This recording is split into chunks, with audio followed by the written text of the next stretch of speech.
Özbek, Türkmen, Uygur, Tatar, Azer bir boydur. Kara, Kalpak, Kırgız, Kazak bunlar bir soydur.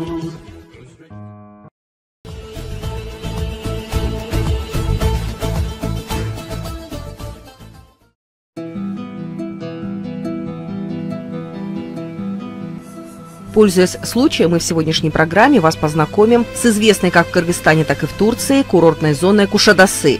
Прежде чем рассказать о Кушадасы, позвольте представить вашему вниманию беседу с губернатором провинции Айдын, которая входит в состав этого района Кушадасы, Явузом Селимом Пожгером. Hoş gördük sizleri. Bugün sizin misafiriniziz. Türkiye topraklarındayız. Bizim dede baba topraklarımızda, bizim güvenç yerimiz olan Türkiye'mizdeyiz. Burada sizleri görmekten çok mutluyuz. Bugün biz Aydın şehrindeyiz, değil mi? Evet, Aydın şehri. Aydın hakkında neler anlatabilirsiniz efendim? Evet, Aydın, hoş geldiniz öncelikle Aydın'a. Aydın Türkiye'deki 81 vilayetten birisi. Ege kıyılarında. Губернатор тепло принимал нас и приветствовал наших кыргызстанцев.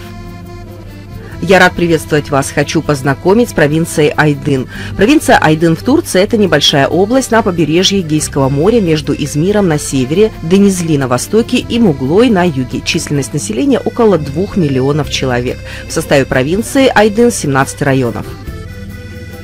Провинция Айдын знаменита инжиром, крупнейшей в Турции площади инжира. Айдын является ведущим производителем инжира в Турции и экспортером сушеного инжира во всем мире. Ежегодное производство Турции примерно 50 тысяч тонн сушеной ягоды. Почти все из Айдына. Здесь выращивают 271 сорт фиговых деревьев. Выращиваются также фрукты, оливки, зерно, хлопок, табак. У нас есть рекордное количество оливковых деревьев – 250 миллионов. Айдын производит маслины из разновидностей мемичит, мансалья и гемлике, а также каштаны, хлопок, цитрусовые, арбузы и другие фрукты. Месторождение медных, железных и мышьяковых руд, лигнита, бурого угля, текстильная, пищевая промышленность, производство цемента. В провинции Айдын 22 античных города. Годовая средняя температура 15-16 градусов тепла. Даже в зиму сохраняется теплая погода. Климат характерен для региона Эгейского моря. Очень жарко летом. Основными источниками дохода являются сельское хозяйство и туризм. В туристическом плане провинция интересна прежде всего как древний регион в долине реки Большой Мендерес или Меандр по-гречески, со множеством развалин античных городов и прочими историческими древностями. Также привлекают сюда туристов многие природные объекты данной области. Главный город провинции Айдын имеет 550 отелей и интересен прежде всего расположенными неподалеку античными городами Тралес и Тирал. На побережье Эгейского моря находится знаменитый курорт Кушадасы с птичьим островом, хорошими пляжами и отелями, круизным портом и античными развалинами Неаполис и Пигела. К югу от Кушадасы, около города Давутлар, находится национальный парк Дилек с нетронутой природой, дикими животными и милыми уединенными бухточками. Также на побережье находится знаменитый курорт Дидим с античными развалинами храма Аполлона и прекрасным пляжем Алтынкум. В районе города Сёке расположены остатки античных городов Приена, Милет, Иосос, Миус, красивое озеро Бафа и морской мелководный залив Карина. В центре провинции находятся города Герменджик, Ортаклар, Инжир-Леова, Кочарлы и Кёшк с античными руинами городов Магнезия и Артасия. На юге провинции города Карпузлу и Чине с античными Алабанда, Герга и Алинда, Меандра. Köken itibariyle Türkmen Türkmenistan'dan 450 yıl önce gelmişler bizimkiler. Gelmiş Konya'ya yerleşmişler. Bizim hepimizin Anadolu'daki Türklerin, Türkmenlerin, Yörüklerin kökeni ortası. Несколько слов о себе и о дружеских отношениях между Турцией и Кыргызстаном. По национальности я туркмен. Мои предки 450-500 лет тому назад переехали в Турцию. Они обосновались в Конье. Откровенно могу сказать, что исторической родиной наших предков, юрюк-туркменов, является Средняя Азия. Одна часть разместилась в Азербайджане, другая часть в Анатолии. Мы, турки, узбеки, кыргызы, азербайджанцы, казахи, уйгуры, исторически имели общее происхождение. Мы один народ, живущий в 6 странах. Мы гордимся этим. Сердца наших турецких братьев будут биться в унисон с нашими сердцами, как в печали, так и в радости. Мы будем прилагать совместные усилия для защиты наших общих интересов, для обеспечения благоденствия наших народов. Для этого у нас имеется достаточная политическая воля. Все это, конечно, умилительно и трогательно. Мы живем на родине всего тюркского народа. Как сказал Ататюрк, придет время, когда все тюрки объединятся. Поэтому я хочу поприветствовать всех тюркоязычных братьев. Мы друзья с вами. Между Алтаем и Средиземным морем больше 200 миллионов братьев живет. Если мы все объединимся, то мы будем очень эффективной силой в мире. Я, когда читаю на кыргызском, казахском, узбекском, 90% понимаю, потому что корни слова одинаковые. Burada Aydın'da onları misafir etmek istedim. Kırgız kardeşlerimizi, Azeri kardeşlerimizi, Kazakları, Özbekleri. Я знаю, что у вас прекрасный город Бишкек, столица Кыргызстана. Замечательная цветущая столица. Богат Кыргызстан природой и чистым воздухом. Просто изумительная природа у вас. Это страна больших возможностей. Кыргызстан – родина моего любимого Чингиза Айтматова. Я с любовью прочитал его романы, книги, чувствовал себя, как, образно говоря, в Иссык-Куле, на железнодорожной станции и в холодной зимушке. Хочу отметить, что люди Кыргызстана очень теплые, радушные, дружелюбные и гостеприимные. Я очень рад встретить вас, мои кыргызские братья в провинции Айдын. Bizim damadımız buralara gelmekte zaten siz söylediğiniz gibi insanlarımızı bir araya getirmek. Tanış olmak. Onlarla tanış olmak, detayıyla tanış olmak. Türk insanı nasıl birisi, nasıl yaşar, ne yer, ne içer, ne giyer. Aynısını orada bizim kardeşlerimiz ne yapar, nasıl yaşar. Bizim amacımız.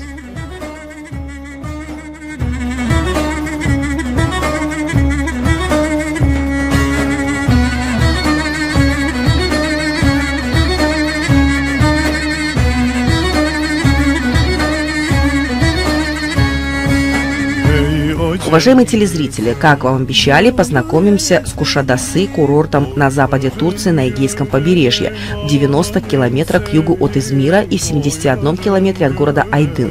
Он является административным центром одноименного района. Численность городского населения 70 тысяч человек, района около 100 тысяч. Boyların görem alayım seni, boyların görem sarayım seni. Boylarım görüp neyleyen beni, selvide söğüt gördüğün yok mu? Кушадасы переводится как «птичий остров», поскольку рядом находится остров, где гнездятся птицы. Сейчас он связан с материком насыпной дорогой. Gözlerin görem alayım seni, gözlerin görem sarayım seni. Gözlerim görüp neyleyen beni, dağlarda ceylan gördüğün yok mu? Gözlerin görem alayım seni, gözlerin görem sarayım seni. Gözlerim görüp neyleyen beni, dağlarda... Курорт является популярным местом для пляжного отдыха и имеет всю инфраструктуру с отелями, ресторанами, барами, дискотеками, рынками и магазинами. Много водных развлечений, дайвинг, аквапарки, Адалант и аквафэнтези. Часто устраиваются яркие шоу-программы, наполненные национальным колоритом. Yerdanın görem alayım seni. Благодаря удачному расположению отсюда можно отправиться на экскурсии в Эфес, Милет, Измир, Дидим, Пергам, Трою, Иераполис и Памуккале.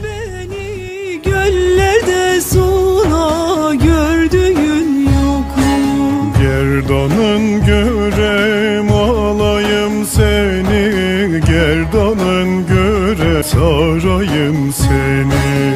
Gerdanım görüp neyleyen beni göller. Куршадасы известен своими минеральными источниками балчова, которые лечат кожные заболевания и имеют омолаживающее действие.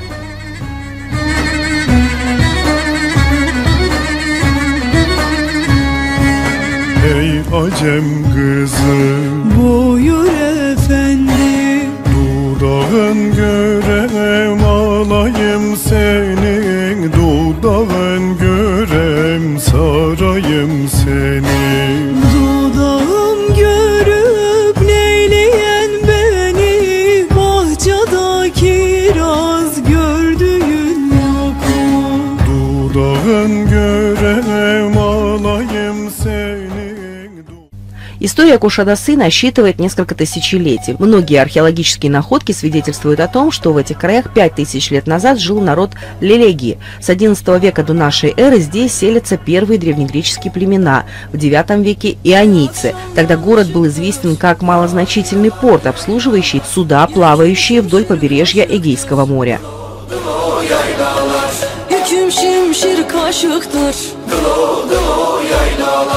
Komşu kızına zapt eyle.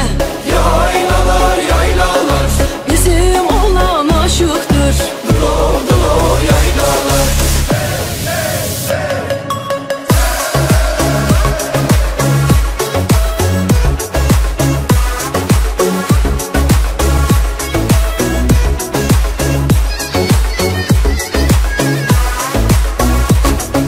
В 546 году до нашей эры его завоевали персы, а с 334 года до нашей эры Александр Македонский подчинил всю Анатолию, в том числе и это место. История круто изменилась в начале Средневековья.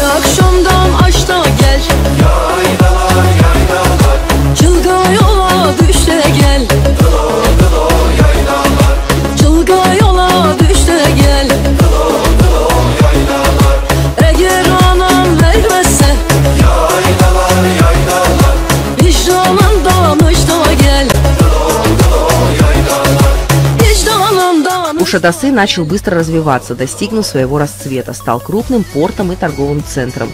Его рост продолжился и после захвата этих мест Османской империи в 1413 году. Турки построили много интересного, например, караван-сарай Мехмед Паши, сохранившийся до наших дней и являющийся значимой достопримечательностью.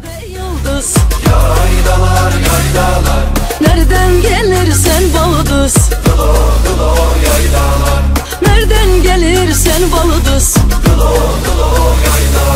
sen git de ablam gelsin.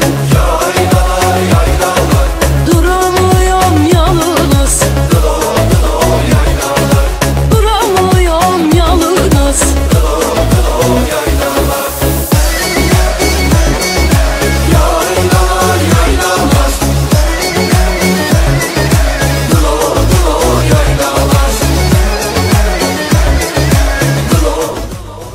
С 70-х годов прошлого века история связана с туризмом. Стали строиться отели, рестораны и другая инфраструктура, превратившая город в популярный курорт, куда ежегодно приезжают тысячи туристов, в том числе и из России.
Посетите городские торговые центры. Квартал Калиичи является центром отдыха и развлечений города. Современно оборудованная гавань привлекает яхтсменов. Пляж Тусан-Куштур, севернее Кушадасы, один из самых чистых пляжей.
Сегодня мы вам расскажем о мечети потомка пророка на турецкой земле, мечети Тюрбе Азиза Махмуда Худаи. На вершине холма, возвышающегося над Стамбульским районом Ускудар, расположена мечеть Тюрбе Азиза Махмуда. Это одно из наиболее посещаемых мест в азиатской части Стамбула. Мечеть – часть комплекса, который был построен в разное время, поэтому его здания отличаются разнообразием дизайна. Точная дата строительства неизвестна, но историки предполагают, что оно началось в 1598 году, после переезда Азиза Махмуда Худаи в Стамбул из Бурсы, где он служил своему шейху Мухаммаду Уфтаде. Организатор наших культурных мероприятий в Стамбуле, почетный президент Йорук Туркменов и президент фонда Юсуфие Юсуф Изель рассказывает об этом. Evet, şu anki gezimiz Aziz Mahmut Hüdayi Üsküdar'da Aziz Mahmut Hüdayi Hazretlerinin kabrine dua için geldik. В гробнице Тюрбе находится саркофаг шейха и саркофаги его 5 сыновей, 4 дочерей и внучки. Справа от входа находится небольшой мраморный фонтан. Она подвергалась неоднократной перестройке. Каждый год мечеть посещают тысячи людей из разных концов Турции. Они стекаются в квартал Даган-Чилар, где расположена святыня. Некоторые люди оставляют в мечети хлеб и сахар, чтобы его потом раздали среди посетителей в качестве своеобразного подарка. Сам Азиз Махмуд Худаи известен своими чудесами. Однажды он отплыл в море на маленькой лодке, чтобы участвовать в церемонии возведения на трон султана в голубой мечети. В тот день на море был сильный шторм, однако на его пути не было ни одной волны, и он спокойно достиг места назначения. Путь, по которому он приплыл в стамбульский район Сарайбурну, до сих пор называется путем Худаи, и некоторые старые лодочники используют его во время плохой погоды. Азиз Махмуд Худаи также был известен своими суфийскими поэмами. Он оставил после себя 23 сочинения в стихах и прозе, которые ныне хранятся в библиотеке Ускюдар Хаджи Селим Ага. Его поэтический диван был опубликован. Кем же был Азиз Махмуд Худаи? Он родился в 1541 году в деревне Чорум-Кочкесар и провел свое детство в деревне Севри-Хисар недалеко от Аксарая. Он потомок Джунайда Аль-Багдади, которого считают родоначальником одного из двух основных течений суфизма, рационалистического, именуемого учением о трезвости и полном самоконтроле. Азиз Махмуд Худаи также являлся сеидом, потомком пророка Мухаммада. Он стал стал основателем тариката Желвети, духовная практика которого имеет сходство с практикой тариката Халвати, с которым его сближает наличие одних и тех же шейхов-наставников. Азиз Ахмед был духовным учителем султана Ахмеда I и считается духовным покровителем Анатолии. Согласно некоторым сведениям, когда он умер в 1628 году, все население Стамбула вышло на улицы, чтобы проводить в шейха последний путь. Он был известен своими суфийскими стихами и своими речами. До того, как стать суфием, он в течение ряда лет занимал посты кади, шариатского судьи в Эдирне, Бурсе, а также в Сирии и Египте. В этот период его называли Кади Махмуд Эфенди. Затем он стал учеником шейха Мухаммада Уфтаде. К этому его побудило одно из представленных ему судебных дел, которое поставило его в трудное положение, породив сомнения в полноте имеющихся у него знаний. Впав в сомнение, он оставил свою работу кади и начал зарабатывать на жизнь продажей мясных продуктов, которые разносил, надев на палку в своей одежде и чалме судьи. Это делалось с целью подчинить духу свой нафс. После этого его шейх дал ему прозвище Азиз, дорогой, любимый, и Худаи, тот, кто ведет людей по прямому пути.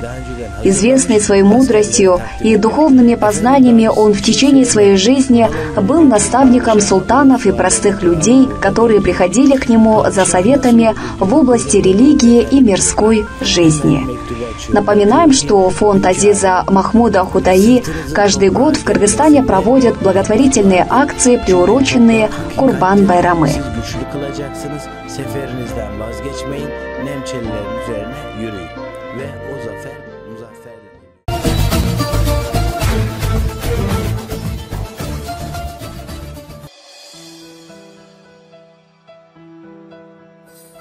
Мечеть Эйюп, Стамбул. Уникальная мечеть Эйюпа Султана расположилась в районе Эйюп на европейской стороне Стамбула, недалеко от залива Золотой Рог. Это первая мечеть, построенная турками-османами после завоевания Константинополя. Воздвигнута она была по приказу султана Мехмета II в 1459 году. Место для постройки было выбрано не случайно. Здесь, по преданию, был похоронен Абу Эйюб аль-Ансари, знаменосец пророка Мухаммеда, погибший при осаде Константинополя в 674-678 годах. С чего началось строительство мечети Эйюб? Строительство комплекса началось с постройки мавзолея под его могилой. Говорят, что наставник султана Мехмета II однажды увидел место захоронения этого почтенного человека во сне. Впоследствии мавзолей стал частью религиозного комплекса мечети Эйюп Султана. Теперь это самая почитаемая мусульманская святыня в Турции и одна из главных святынь ислама. С начала XVI века установилась традиция, согласно которой именно в мечети Эйюпа Султана восходящий на престол падишах торжественно награждался символом династии повелителей мусульман. Архитектура мечети Эйюп. Квадратное здание мечети возведено из белого мрамора и увенчано огромным куполом, вокруг барабана которого разместились еще 8 небольших куполов. Рядом с мечетью стремятся ввысь 2 граненых минарета с конусообразными крышами. Во дворе перед входом в тени гигантских платанов раскинулся фонтан для ритуальных омовений. Именно здесь проходил обряд посвящения владык мусульманского мира. Восхитительное убранство внутри здания поражает своей гармонией.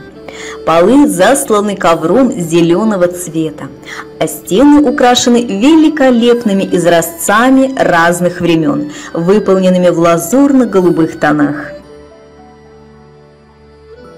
Внутри мавзолея хранятся святые мусульманские реликвии, среди которых и отпечаток следа ноги пророка Мухаммеда.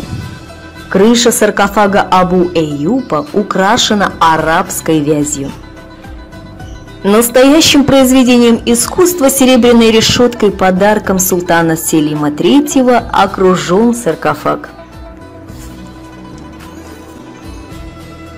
Посещение мечети Эйюпа.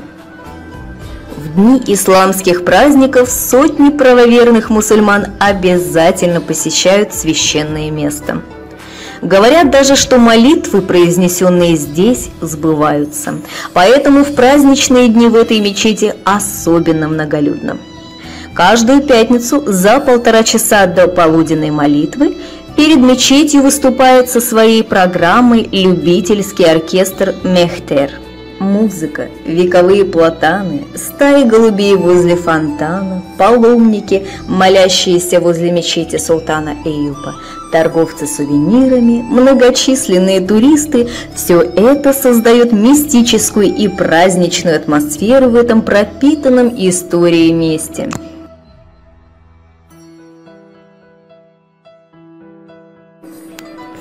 Добро пожаловать в Стамбул! Добро пожаловать в мечеть Эйюп!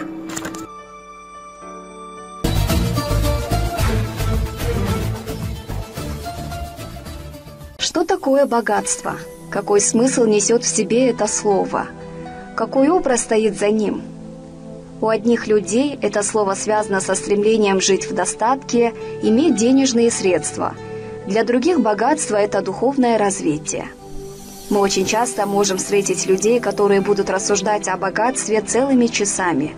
Что такое богатство? Оказывается, ответить не так просто. Сначала кажется, что в данном вопросе нет ничего трудного. Многие люди мечтают стать богатыми, кто-то предпринимает для этого определенные действия, у кого-то богатство остается только в мечтах. Но далеко не каждый сможет четко ответить на вопрос, что такое богатство. Как понять, богат человек или нет? Давайте попробуем разобраться в этом вопросе. Большинство наших собеседников на наш вопрос ответили примерно так. Здравствуйте, что для вас означает слово «богатство»? Здравствуйте, богатство для меня это семья, скорее всего. Семья, друзья, но не деньги точно. Родители, да, конечно. Для меня сейчас уже в моем возрасте богатство – это душевное спокойствие. Здоровье, благополучие моих близких, мир, гармония. Вот это, наверное, самое главное богатство. Если этого нет, никакие материальные блага, они не принесут сюда душевного покоя. Богатство – это материальные ценности, а также деньги, на которые эти материальные ценности можно выменять. Что для вас означает богатство? Для меня богатство – это когда все есть и всего много. И есть то, что надо, и то, что тебе нравится.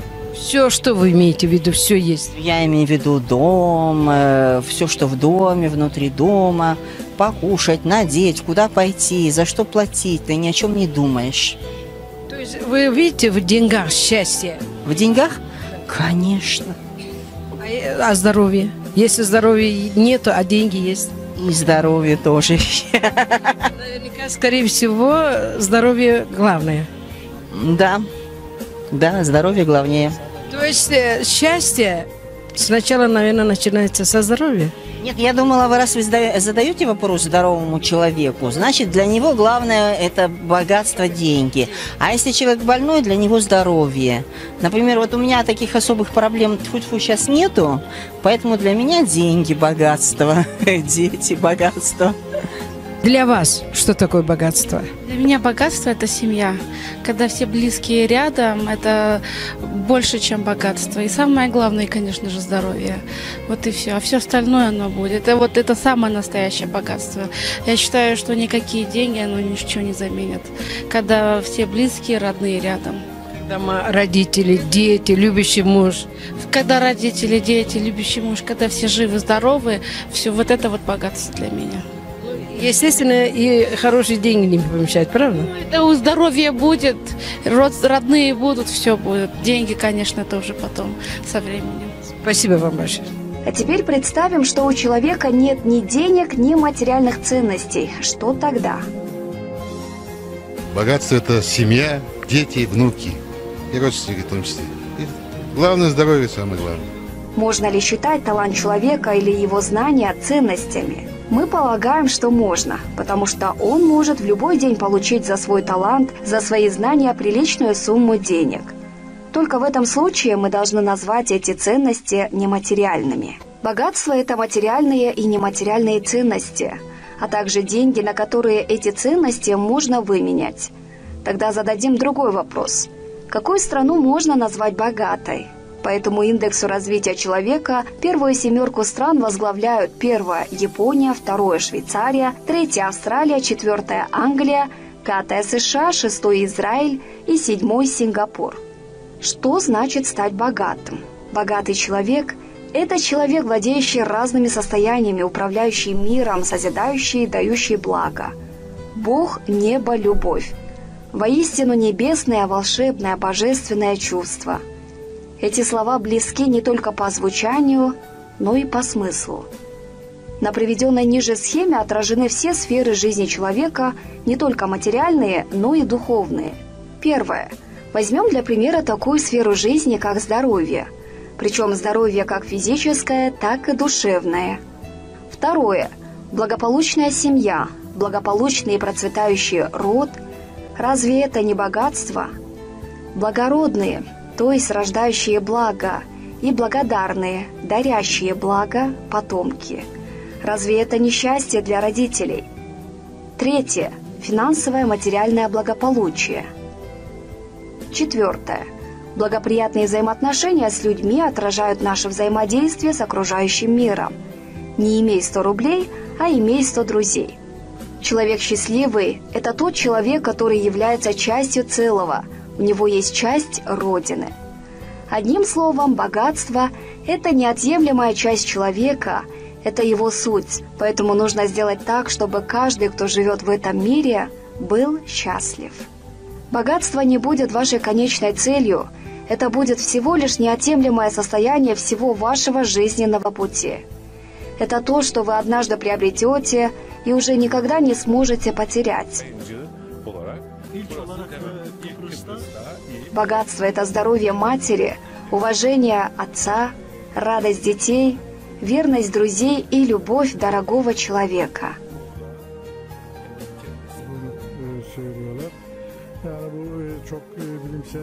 Если у человека есть больше, чем ему необходимо для жизни, он богат.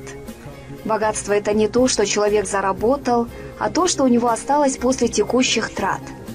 То есть, чтобы стать богатым, нужно не просто много зарабатывать, а еще и разумно тратить, обзаводясь финансовыми и имущественными активами на сэкономленные средства.